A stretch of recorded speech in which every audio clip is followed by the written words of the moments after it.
Gipahigayon sa dakbayan sa Sugbo ang ceremonial inoculation gamit ang Pfizer vaccine. Aniya ang report.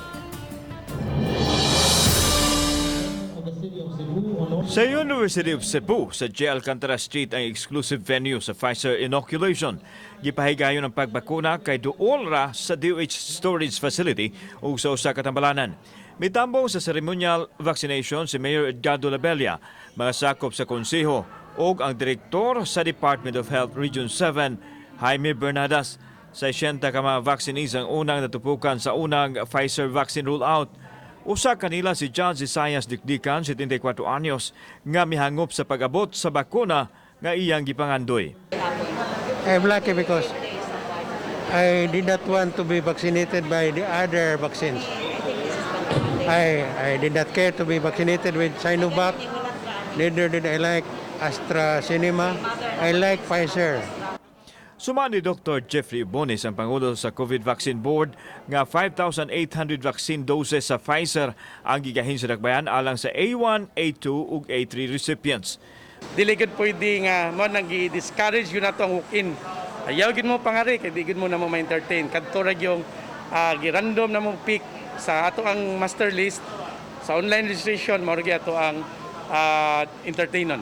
Sumani Bonis nga kinahanglang siniguro ang pagpamakuna sa Pfizer ug anda modawat sa second dose human sa 21 ka adlaw.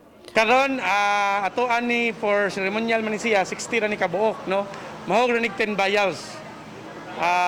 Usa ka vial is 6 doses man. 10 vials ra ni siya.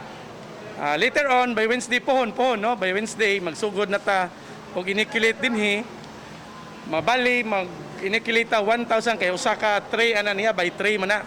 Gipasabot usab ni Dr. Jaime Bernadas, ang direktor sa DOH, nga kadtong mga LGU lang una nga duol sa storage facility nga haom sa Pfizer ang makadawat niini.